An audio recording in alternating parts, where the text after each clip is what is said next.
if you don't have a great listing presentation, I like to say a powerful, a can't lose listing presentation. If you don't have the confidence in yourself and having that skill set, then real estate's not very fun. You don't want to prospect. You don't want to say to somebody that says, hey, Jordan, or we're probably going to end up going with, Johnny Bravo over here. We kind of promised it to him.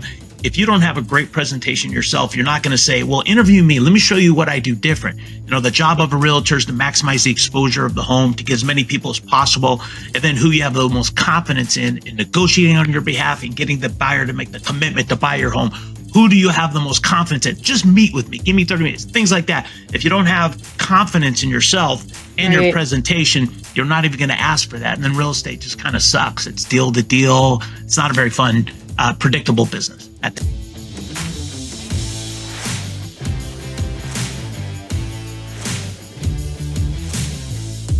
So the question is this: how do most agents succeed in today's competitive real estate market when all the successful agents are keeping the secrets to themselves? So that's the question, and this podcast will give you the answer. I interview agents from all over the world. I ask them their tactics, and they share all of their secrets with me so we can give them to the world. I'm Aaron Amuchastegui, and welcome to Real Estate Rockstars. Woo, woo! Real Estate Rockstars, welcome back. Today, we have Jordan Cohen with us, who is the 6-time #1 RE/MAX agent worldwide. He does over $300 million in annual sales and recently released a book on the secret strategies to win listings and make your fortune selling real estate. So Jordan, thank you for joining us today. I'm honored. So, Shelby, Aaron, from the bottom of my heart, thank you for having me. It's a huge podcast and a huge opportunity for me. So I'm forever grateful for the invite to be on your podcast. Thank you. Oh my gosh. Yes, of course. Dude, we are so excited to have you, especially since we were just chatting before we hit record and you mentioned that you are not a team leader. You're not a coach. You're tech unsavvy and you sell 300 million every year. Like that just completely blows my mind. It's amazing. Yeah, I'm a complete individual. I have 2 assistants that help me with, technology, contracts and paperwork, sit-at inspections and things like that. But I do all the important stuff. I do all the sales, all the negotiation, and all the marketing. So yeah, I don't have a teammate or a partner or a group or anything like that. It's all by myself. Oh my gosh, I have to know. Okay, so you mentioned in the bio, it stated that you have been in real estate for 30 plus years. Yeah. Which is, okay, and you're doing luxury, yes? Yep. So I've been doing it for 33 years, but I wasn't always in the luxury game. So I started. That was my question. Yeah. Yeah. So the first 7 years in the business, I started in entry level. So I literally started off, my average sales price was under 200,000. And then after about 7 years, I got referred to my first professional athlete who was really the first time I'd ever even been in $1 million home. And it was a whole different county, whole different city, all that kind of stuff. So when I went out to this new city and this new county and met all the realtors that were selling $1 million homes, I was a little intimidated at first because you got to remember this was before the internet. So it was kind of before I had ever, never met these realtors before. Never even saw photos of them except for in the newspaper. Sure. When I met them, I thought they were all super cool, but I had enough confidence in myself and my listing presentation and marketing that I'd be able to compete. So after I did that first $1 million deal, I literally packed up my family and moved to a whole new town and started over. And then it's been a good run ever since. Dude, I'm so curious. So you had a referral that brought you into that $1 million world. And then when you moved your family, you picked up and moved, how did you build your business from there? So literally I started all over, right? I gave up what at the time was a successful business. I was making a great living and I was selling a lot of homes. I was doing a lot of expireds and geographical farming in a city called Canoga Park. Again, the average sales price was around 200,000 at the time. But I was armed with what I feel is the most important strategy, the most important skill set a real estate agent can have, which is a powerful, dynamic listing presentation. I think you need the ability to interview against other realtors in a competitive situation and have the skill set to compete and win. So I was armed with that. So then when I moved, I had confidence in myself. So when I moved to Westlake and started over, I didn't know anybody. And then I kind of picked the geographical farm and I started from scratch with the cold calling and the hardcore prospecting, but mainly geographical farming. I still believe in that. I think that's how you build a longevity in the industry. Dude, totally. So when you say the geographical farming, were you like door knocking like $1 million neighborhoods? Like you mentioned cold calling, but like what is that? Can you walk me through what it looks like if it's any different? Because, okay, some background. I closed my first year, my average sales price was $155,000. I've sold many 30,000, 40,000. So I'm slumming it.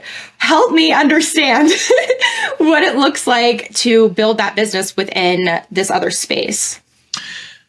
That's a great question. So it's awesome. So yeah, I kind of do things a little different. I don't want to say any, corny bullshit kind of stuff and say I did this and that and the other one I didn't. So I'll tell you exactly what I did.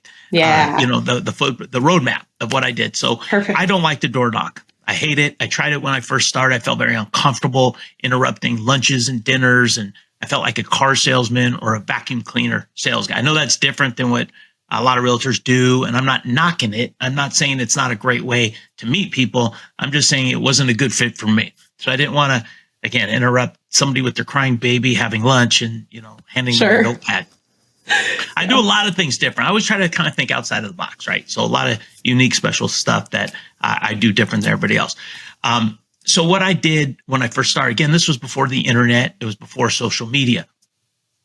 So I picked my geographical farm. And once you pick a geographical farm, what I did was I figured out what all my competitors were doing, all my colleagues that I was farming against.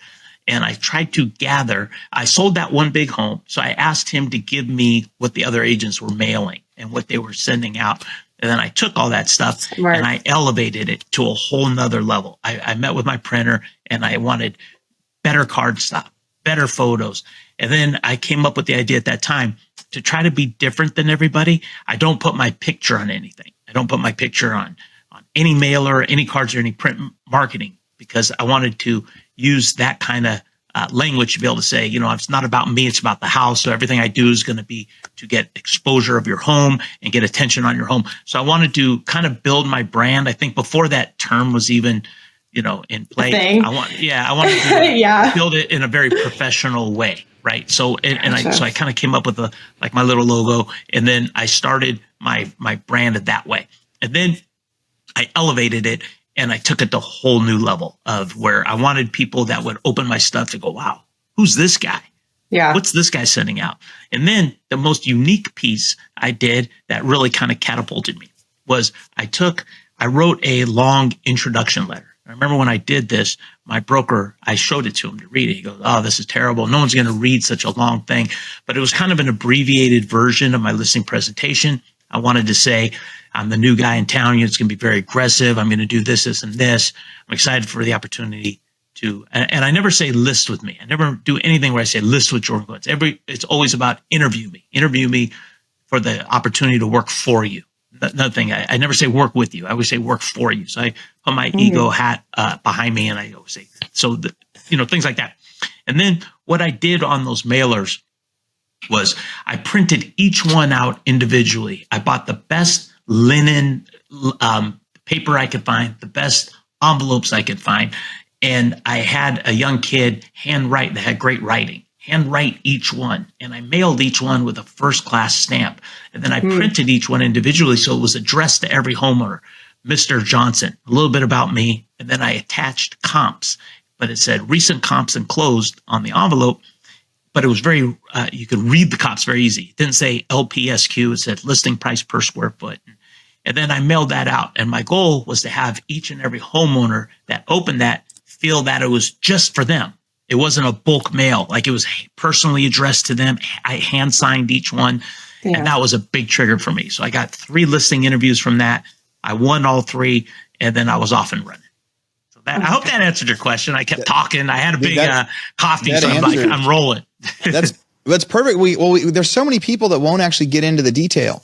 That they'll say like, oh, I did this. And what our listeners need is they need the tactics. They need the steps. And what you just shared are people now some of the people can go try that. So when you're talking geographic area, it could be a zip code, it could be a neighborhood, but you're saying like, hey, I want to host in that HOA over there, or in that gated community, or in this zip code. Like I just want to do houses in that neighborhood. So that's your geographic farming. Yep. And then you're like, so now you get a list of that geographic farming. So you got three listing appointments that you got from back then. Now, part of it was, it didn't look like junk mail when people got it. They said, Jordan did this for us, and he wrote us a letter, and he saw what was inside it. We know that like a postcard then is a little bit less likely to get read than if somebody writes, if there's a handwritten address on it. I'm always confused, and I'm always going to open it and see what's next. And as they got that, I like that idea on the outside of the envelope was like, comparable sales attached. Same. So That's then they're smart. like, oh, there's something in here for me. It's not just addressed to me,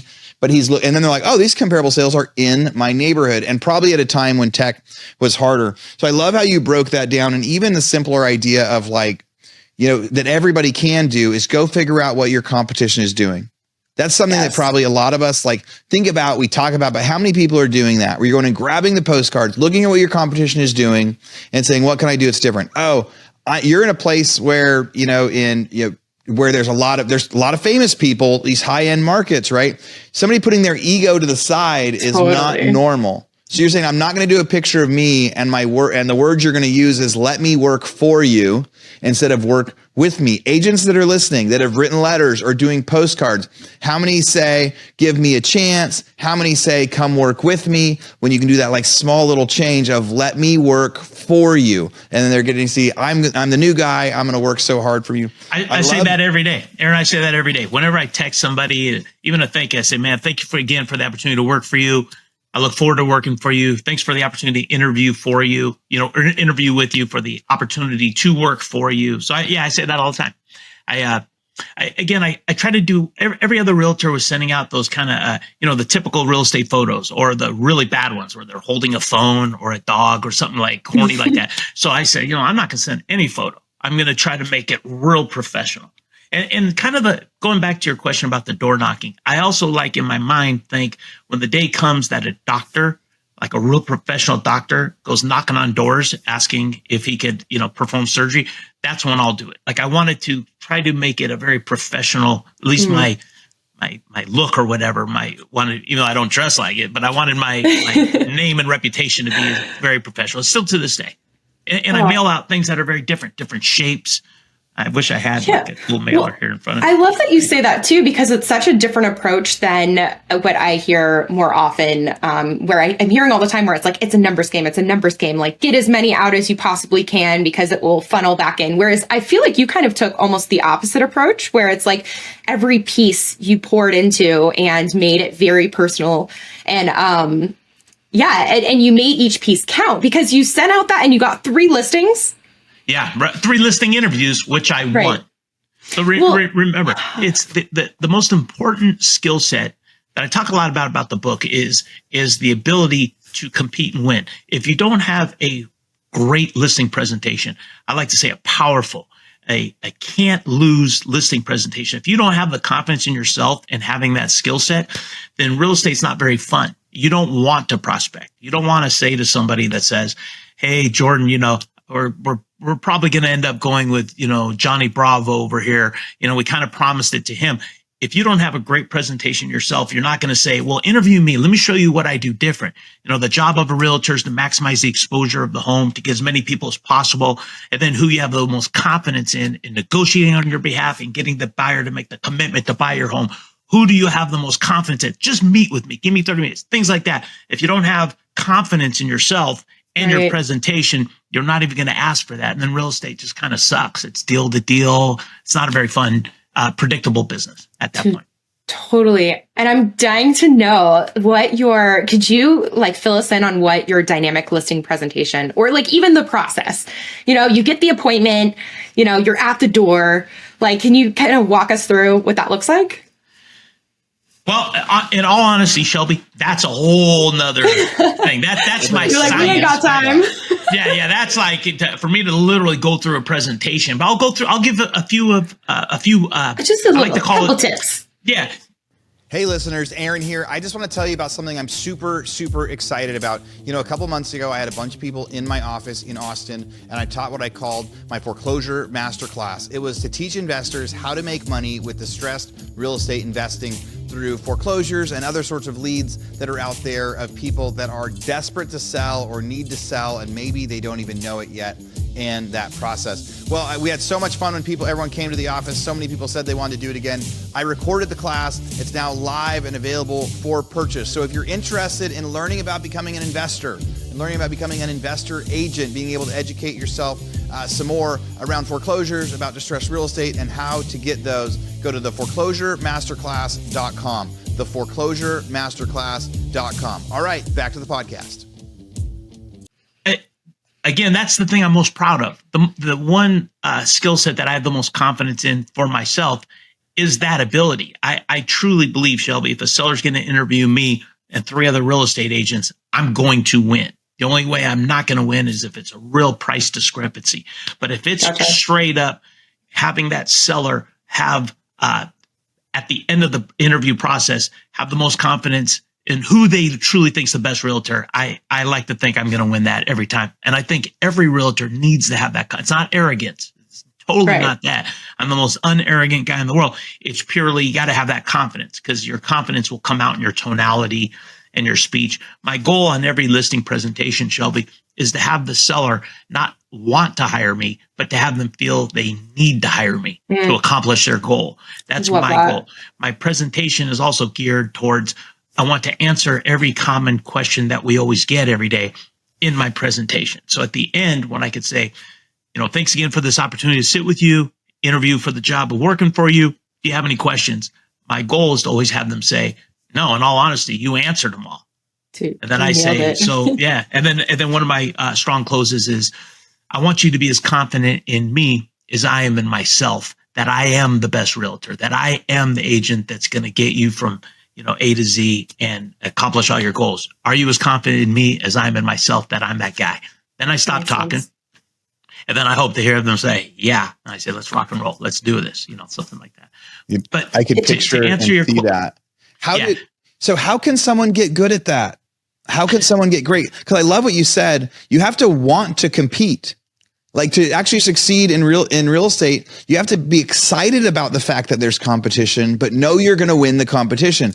Whether that's writing an offer against 10 other agents, whether that's like, you know, on the buyer side, or whether that's competing against 10 other agents for the listing, having to want to compete is a mindset, is a thing that some agents don't actually think about, because I think when I'm buying houses, like if I'm buying off markets, I say, I don't like to compete. I like to buy a house from somebody that nobody else is making an offer on, because as soon as I have to start competing, I'm not going to offer the best price or whatever, because I'm not as great at that negotiation part. But you're going into these saying you have to love the competition and know that you're going to win. But how do people get good at that? Because you're obviously a pro now. And I love that you said there's a difference between like confidence and arrogance, right? And being able to say like, I'm confident that I'm the best guy for this job. Are you as confident as I am? But how can new agents get confident? Are there any resources out there that you know about, or ways like that you yourself got good at that listing presentation?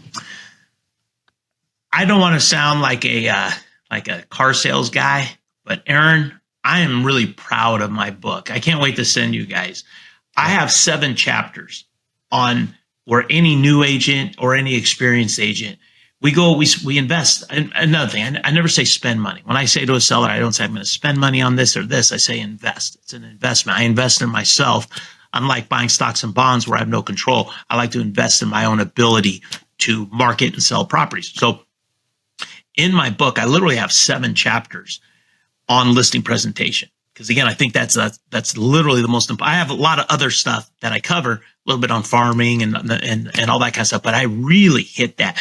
So I like to say that I kind of had to, when I was writing this thing, I had to come up with like what I call it. So I call it like tools. They're tools in my toolbox that I will sit down and I break out every tool. And that talks about being an expert on photography, and we'll talk about that, social media, print, whatever I do, to make me sound like, man, this guy gets it, right?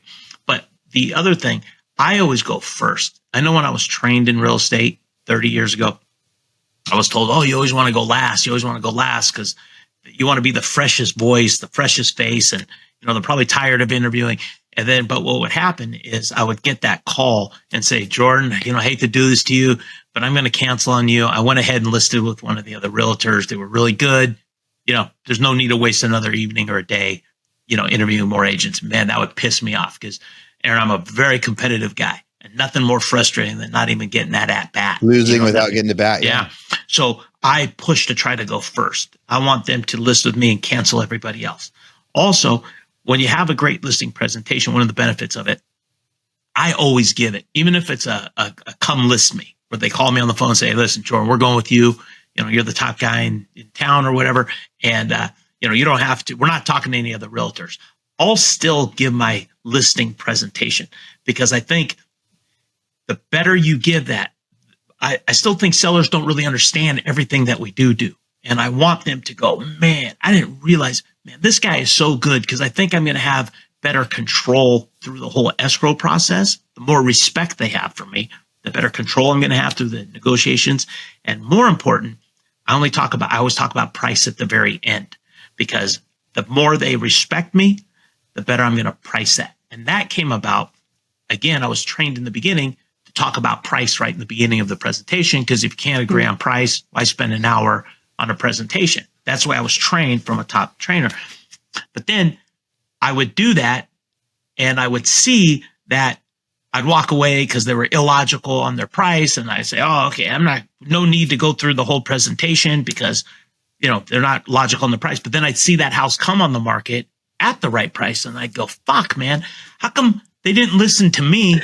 And I said, I didn't give them a reason to listen to me because I didn't give them my presentation. So I've evolved through the years where now, man, I give my presentation always.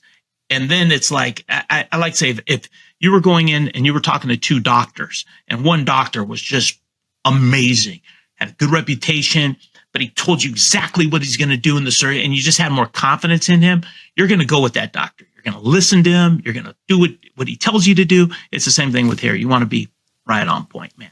So to backtrack and answer your question, it's very scientific. Shelby, the listing presentation is very scientific from who you look at to, the husband or the wife. I love that. Yeah. So when those are the things that I like. Yeah. And the words that you're using, like, don't say opportunity as like, dude, you're speaking my language. Yeah. It's very scientific. and I'm really passionate about that part of real estate because that's where money's made. So I'll tell you how I came about that. I've told this story a couple of times, but I don't know. It's if you don't mind me, I'll share how I became passionate about that. Yeah. So when I started in the business, I did everything my broker told me to do. I took my geographical farm. It really is about more like 150 to 200,000 was my price. And I did everything. I was young. I was straight out of college. I squeaked by college. I graduated with a 2.05, and that's only because I was a good cheater. I have Congrats. ADD. Yeah, I was a shitty student, but I went into real estate because, didn't take a college, even though I graduated, it didn't take much. It still really doesn't to become a realtor. That's why there's 2 million of us because it only takes a few weeks to get your license, right? So there's a lot of real estate agents out there, right? Totally. So, yeah. So what I did was I did everything he told me to do. So I took my geographical farm in this area called Conogo Park and I door knocked and I mailed and I did, contests, turkey giveaways, potato chip clips with my name on it, all that kind of corny shit that we did 30 years ago. And then I actually got my first 2 listing appointments. And both of these appointments were about $200,000 homes. Everything was 6% in those days. So that would have been $6,000 a piece. Shelby, $6,000 would have doubled my net worth if I had gotten that. I lived at home with my parents. And I went on these 2 listings and I failed at them and I lost both of them. And I said, what the, how did that happen? I wasn't prepared. I just went in there and did what I was told to do, which was talk about comps, talk about the company I worked for. And that was really it. That's the way I was trained to do it. Right. So when I failed those, it hit me and they were priced right. The other realtor won. And I go, there's got to be a better way. I got to reverse this. Yeah. I got to be able to make it where I could walk in and win. So I started creating a presentation and then I practiced it. I practiced my girlfriend at the time, who's now my wife of 30 years, but she was my girlfriend at that time. I literally committed to not even watch TV for 6 months. I said, if I'm going to do this for a living, I was like 23, probably about 24 at this time. I said, I don't want to be uncomfortable ever again. I don't want to walk in front of a seller and not have confidence. So I practiced my shit all day, every day. And she literally would role play with me on my listing presentation for 6 months. And then real estate became fun because then I knew what I was saying. I thought outside of the box. How can I say this, this, and this? And yeah. And all of those details, those are all captured in your book, right? The Agent's Edge. Okay, yeah. Perfect. Okay. And again, it's the Agent's Edge. I promise you it's good. Okay. Secret strategies to win listings and make your fortune selling real estate, which I'm really excited to get a copy of and read. But I have a couple more questions for you, if that's okay. So you, in the beginning, you were talking about how you did the direct mail in the neighborhoods. And then, this is 30 years later, and you have 527,000 followers on social media. So with that, is social media now your lead gen strategy? Are you still selling or still sending direct mail, or what does your lead gen look at this point? Or is it just all word of mouth? By the way, I just learned that term, lead gen. And I'm like, what's that other one that they CDM or CRM? CRM, yeah. I don't do any of that shit. 2023 welcomes you. I'm a dinosaur, man. But no, my best lead gen is still geographical farming. Like, and I market myself in two areas, one called North Ranch, Lake Sherwood, and I also in an area called Hidden Hills in Calabasas. So I market myself there. So that's still the bulk of my business. But yeah, I get a ton of business. Instagram has changed my life. It's amazing. It's my. Have you been on it since forever? Since it came out? Myself. Yeah, I don't have a social media manager or anything like that. Gosh. I do it all myself. But Instagram is not only a phenomenal marketing tool, right? Because you can expose your to so many people. But it's a phenomenal listing tool if you say the right things. So I'll give you, like you asked me earlier, like what's some of my stuff, right? So I'll give you my my good strategy on how to use Instagram to win listings. Hey guys, a quick commercial break here, but don't worry, this one is only going to run for the next 2 or 3 episodes. I talk so much about the mastermind. It's one of my passions, getting everybody to come hang out in Austin, where I get to meet you guys. Well, we just had it, a few weeks ago, and we decided for next year we were going to do pre-sales. We're only selling 70 tickets total for the whole country, and that way we keep it nice and small, where everybody meets everybody, and at the end of it, it's like a big giant family. Well, we put out the pre-sales last week, and during the pre-sales, we sold more than 60 tickets. So there's less than 10 spots left. 10 spots left if you want to join us for the mastermind for next year. We're putting the date so far out there, you've got no excuses to be able to know that the date works. You can put it in your calendar now. And we also set up a payment plan for people to break it up into 4 easy payments. So if you're one of those people that have thought about going to the mastermind, have never pulled the trigger, now's the time. And it's for March for next year. But you got to go sign up now if you want that spot. I don't like selling. I don't like advertising. So we figured we would knock it out quickly. We'd knock it out this first couple weeks in April for next year. So instead of working on that, we're going to focus on value. If you do join the mastermind, you get to be join part of our private Facebook group where we do monthly Zoom calls, where we do tactics. On those calls, they're really small. There's between 10 and 20 people on those. So you get to ask lots of questions and learn from experts. So if you are interested in signing up, go to realestaterockstarsnetwork.com/mastermind, realestaterockstarsnetwork.com/mastermind. Go lock in your ticket. We have less than 10 spots left. You can break it up into 4 payments, so that way it is much easier to be sure to join. And I promise you, it is the least expensive mastermind out there for the type of stuff that we're doing. The GoBundance masterminds that I talk about that I'm a part of cost 5 times what we do for this, and I try to deliver twice as much value. All right, back to the podcast. When you have 527,000 followers, to me, it's like a gift. But okay, let's hear it. Oh, no, but Shelby, no, that has nothing to do with it. So let me, I appreciate you saying that, but I'll tell you some really good strategic language. So a lot of times the win comes when realtors, we all kind of, even if we all do the same thing, but how you explain it to a seller in a listing interview to A, sound good, and to sound like the guy that they have the most confidence in, right? So that's one of my tools is Instagram. So I'm able to say to a seller, I came up with this because rather than just say, I'm going to put your home on my Instagram, and I have X amount of followers, 500,000 followers. I don't think a lot of people care so much about that. What they want to hear is how that's going to benefit them, right? How is that going to benefit me? So I'll say something to this effect. I'll say, Mr. So the job of an agent is to maximize the exposure of the property, get as many people as possible to become aware of your property. And one of the ways I'm able to do that is through Instagram. But as any of the other, I'm sure all the other realtors talk to you a little bit about putting their home on the Instagram. And they'll say, yeah. And I'll say, but has anybody really explained to you the benefit of it? Let me go ahead and do that. So I'm always thinking, trying to create different things to be able to say in an interview presentation. So the way that I put it, and I'll give the example that I give in the town that I work, because I've said this so many times, so it's just second nature for me. But let's say I'm on a listing interview in Westlake Village, which is my main farm. Westlake Village is about 10 minutes further car ride than Hidden Hills or Calabasas. So you're following the story? So I'll say, Mr. Seller, let me tell you one of the benefits. Oh, so the other thing I say is, Mr. Seller, I'm not going to talk a whole lot about the internet. I think that's a given. No matter who you list with, they're going to pull your home. It's an automatic pull. Your home will be on Zillow, it will be on Trulia, it will be on Realtor.com. I'm sure you're aware of that. They say, yeah. I say, so a lot of realtors that's just going to come in and talk about the internet. That's not me. Of course, you're going to be on the internet. For sure. I go, but in our short little period of time that I have with you today, I want to talk about the things I do bigger, better, and different, or in addition to that. Fair enough? And they say, yes. Yes. And right there, I kind of opened their eyes a little bit, because I know my colleagues and competitors talk a whole lot about the internet, right? So I kind of want them to hear that, but now like, whoa, what is this guy going to do different, right? So then I'll say, let me tell you the benefit of Instagram. And I'll say, if you're searching for a home in Westlake Village on the internet all day, every day, and you're on Zillow, people are going to find your home, no matter who you list with, right? But let me tell you the power of print marketing and the power of social media.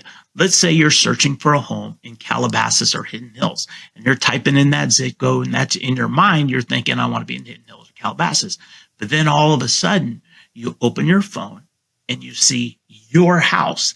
You see that single story that you have. You see that single story with the pool and the view that you have. And then they see that, or somebody they know sees that, or their realtor sees that, or their friend's daughter sees that. And then they say, holy shit, Jim, look at that house. Isn't that exactly what you're looking for? And at that moment, I'll say what the house is that I'm interviewing for. Let's say I'm interviewing for a single story with a view. And then I'll say, Jim, aren't you looking for a single story with a view? You realize that is in Westlake Village. It's only 10 minutes further, and it's less money, and the weather's better. And then can you see the benefit that somebody like me that's going to expose it, somebody might not even be looking in Westlake. I know this way. And I say it with confidence.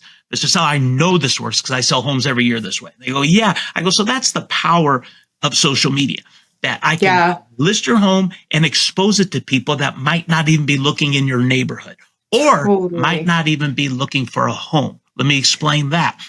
We all see buyers that say, I'm not looking every day, but if I saw a single story with a view and a pool in a grassy area, you could I'm convince a buyer. Me.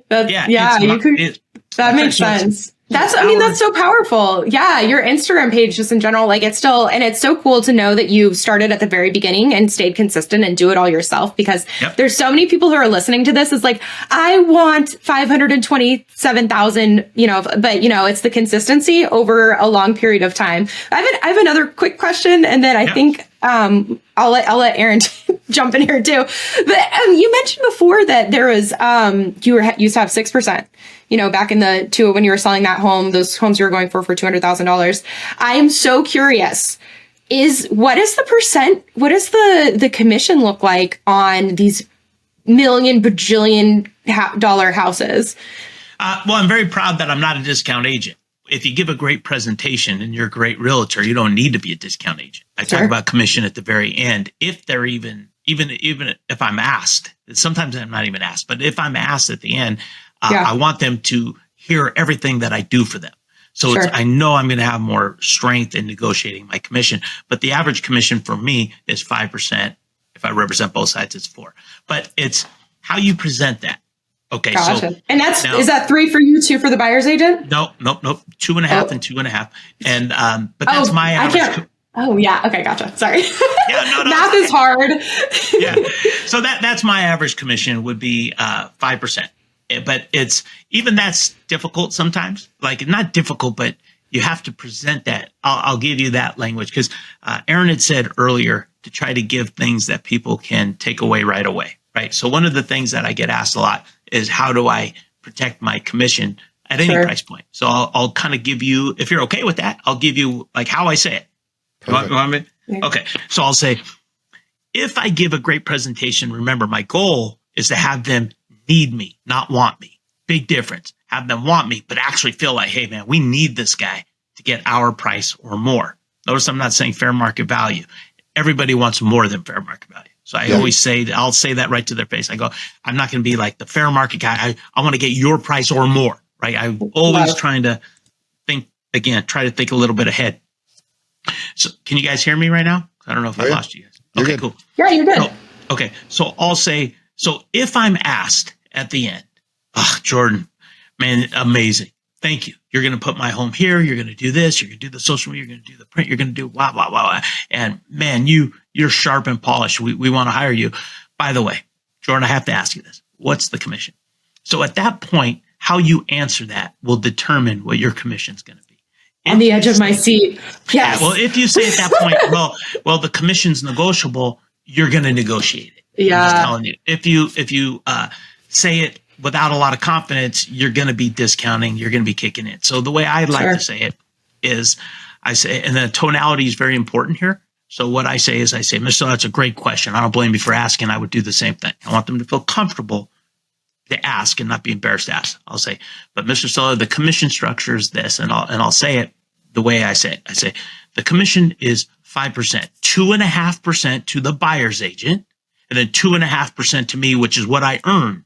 And then if I represent both sides, which I do all the time, I'm happy to adjust to 4%. You save money, I make a bonus, we're both happy. So it's real important the way I said that. I say 5% really quickly. I want them to hear it, listen to it, but I want them to really hear the 2.5. So I'll say 5%, 2.5 to me. 5%, 2.5% to the buyer's agent, 2.5% to me. I want them to really listen to that 2.5 because it's easier to swallow that versus than a 5. So we're talking a $5 million home now. Right. I'm doing the math over here. I'm like, okay. Yeah. And then at the end, I'll say, however, Mr. Seller, if I represent both sides, which I do all the time, by the way, I'm happy to bring it to 4%. You save money. I make a bonus. We both win.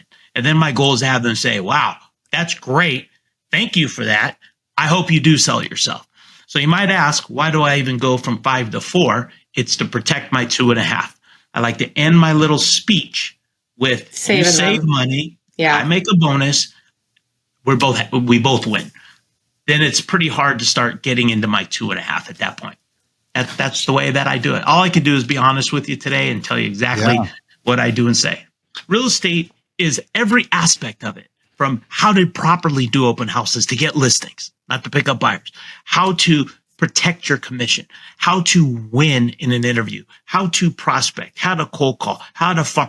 It's so scientific. And then if you become great at it, not just nice and social and, complimentary of their ugly drapes, not just that kind of shit, but if you're actually a scientific, great, well-rehearsed, professional real estate agent, the sky's the limit. It's a really fun job and we could get paid very well to do it. The realtors that struggle, and most do, right? There's that, they say that 10% make the most money or whatever, is it's more than just, I know a lot of people, or I'm very connected, or my parents own a beauty salon and I'm going to get all those people. There's so much more to it, to being able to, really have longevity in the business. I have a Not question. all of us are lucky enough to be on a reality TV, right, Shelby? Not all of us are lucky enough to do that and get those calls. So Absolutely. it's the meat and potatoes agents like me that got to grind. to You get got to grind it out. Okay, so speaking of the grind and speaking of longevity, so you've been doing this for 33 years and you are still incredibly high energy. So what is like the way ahead look for you? I know you're not a coach, you're not a team leader. So like, do you plan on just continuing to sell and then handing your business over to someone, or like, what does the future look like? I have no idea. I'm not a team. I'm not a business because I'm a shitty businessman. You got to know your strengths and your weaknesses, Shelby. Sure. I'm not a good business guy. So a lot of realtors go, I'm going to be a team. I'm the CEO of the Jordan Cohen group. You know, you get caught up in that. Yeah. And you spend focus and time on that. I'm not good at that. What I am good at is interviewing, winning, marketing, negotiation, and being a really good realtor. I'm not a good businessman. If I was, I would own my own company. I would have done that 25 years ago. So I know my strengths and my weaknesses. So again, I'm just not good at that. Yeah. I'm good. I'm not good at delegation. Like both my assistants are amazing. They know their job. I don't even know how to do their job. Like they're amazing at their job. I don't micromanage them. Right. And I like to think I'm good at what I do. What's my future?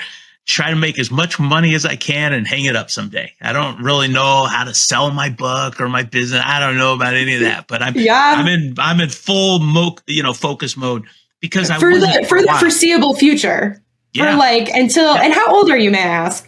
56. 56. Yeah. So you got 33 more years in you, at least. Oh, fuck no. I'm very follically blessed. I get it. Like my mom's 87 and still has black hair. Like 90%.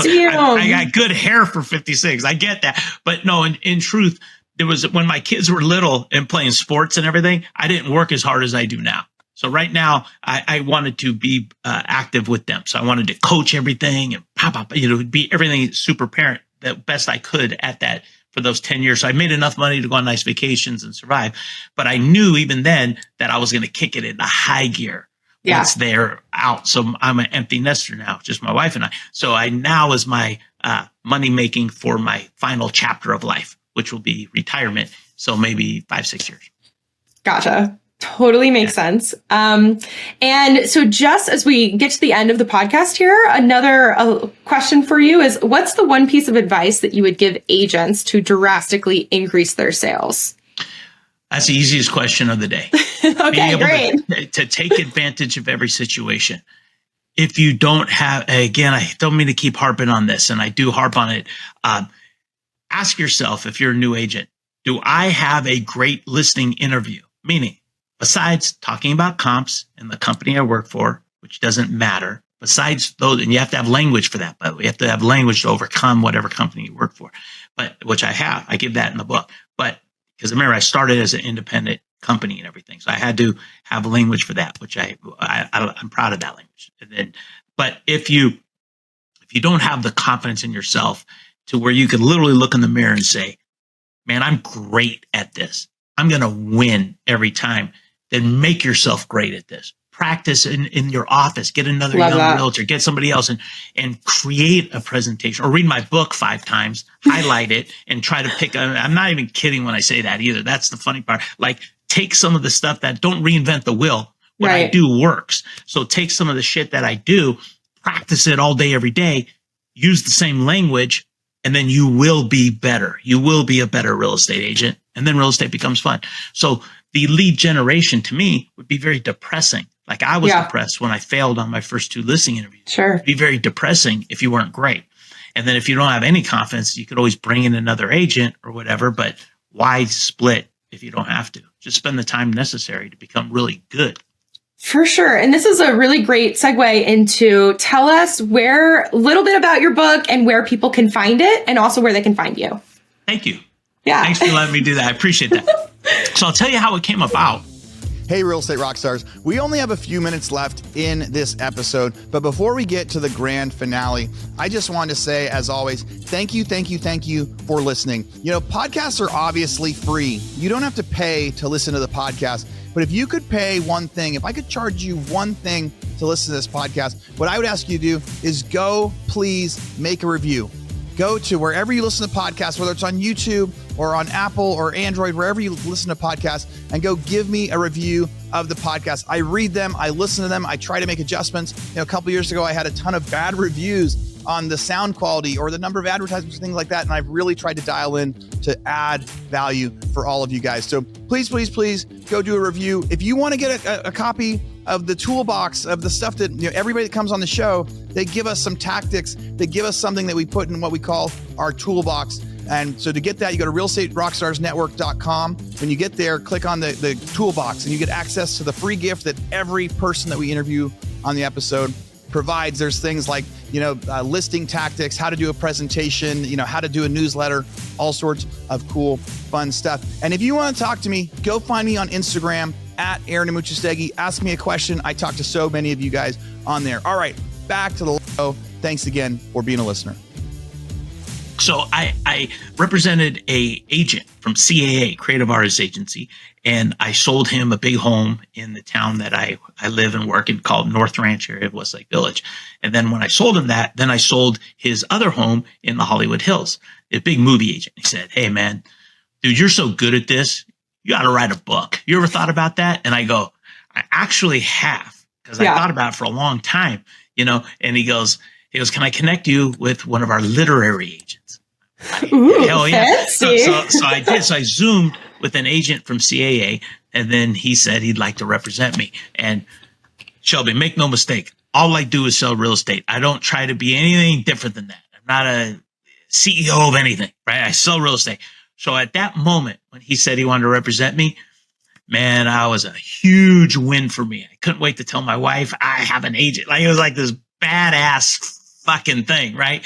Then you do a treatment, what the book would look like. And I did that. And then he sent it out and I had a bunch of offers on it. And I went with HarperCollins Leadership, which was so cool. Amazing. And then, okay, it's game time now. So at that moment, once I got the book deal, I made a commitment to myself and the publisher that I was going to give it all, man. I was going to write a real good, it's not a motivation book. Shelby, I don't tell anybody to exercise. I don't tell you to do a vision board. I don't tell you to give yourself daily affirmations or none of that shit. None of that shit. This isn't a energy book. It's nothing like that. This is a how to, it's not a book for tactical car salesmen or, washing machine salesmen. This is a book for real estate agents. Gotcha. And it will be to make, my goal is to have every realtor that reads it almost like a seminar format in a book. Yeah. For $28, you're getting a lot, and is to make every realtor that reads the book a better real estate agent. And I tell some good celeb stories, because I've repped a lot of them. So, but not in a celebrity real estate book format. It's a how I got them. How if you do certain things, you could get some high profile people. So I kind of tell that kind of stuff too. So you're hooking me right now because now I'm like, damn, dude, like no more $30,000 houses. Like I want the professional, like the movie stars. I'm gonna be like you when I grow up, Jordan. I didn't even know there were $30,000 houses, Shelby. Where I want to go. Yeah, that's great. Yeah, I mean, I was buying them up though. I do investing too, so now they're rentals. But this is not about me. Where do you guys live? I'm in Charlotte, North Carolina now, but my portfolio is in Fayetteville, North Carolina, and Aaron is in Austin, Texas. So that's a little bit about your book, and where can people find it? It's everywhere, right? It's everywhere. Amazon. Okay. And I just saw it yesterday. Yeah, yesterday was very exciting. I went to the Barnes and Noble and it was there, man. Oh my God, dude. That's awesome. Mind blown. But if you go on www.jordancohen.com/book, it'll take you right there. And I'd be a very honored and humbled for anybody to that has interest in reading my book to do that. I'm very grateful for that. So it's kind of amazing to me that I've gotten such good feedback. It's like #1 bestseller on Amazon in a few categories, and I can't even tell you what a mind blow that is for a guy that just sells real estate. So it's like unbelievable to me. I'm not on a TV show or anything like that. So, but www.jordancohen.com/book. I think everybody will be glad that buys it. I don't think anybody will wow, that was a waste of money. I don't think anybody will say that. Yeah, I doubt it too. Especially I think everyone out there wants to sell $300 million in business annually. And also, guys, you can find him on Instagram.com/JordanCohen1. Go check out. Cohen, the number one. Yeah. The number one. Yeah, I was stalking you before this, and we're friends now. I friended you. Hey, we're BFFs. We're BFFs. Right? We're BFFs. Yeah, go on my page right now. My boy, Brett Michaels from Poison, the rock and roll icon, gave me a whole shout out today on Instagram about my book. Sick. That was badass. Yeah. Dude, so cool. My boy, Love it. Brett's an icon, right? He's a legend of rock and roll and the coolest guy ever. In fact, I tell the story how I met him. It's a very usable story for realtors, and I tell the story about him in the book. So he actually gave me a cool testimony. He's actually on the back. He's on the back cover. Yeah. Love it. Yeah. Okay, so we got a little bit about your story. We got about your book. We know where to find you. Any last words for the real estate agents listening? Work hard. Thank you for spending this 45 minutes of your day listening to me. I'm very humbled by that. Anybody would want to spend 45 minutes listening to me. And so from the bottom of my heart, thank you. And thank you guys for having me. I mean you. I'm so sincere about that. Thank you so much. So glad. Appreciate the opportunity. Of course.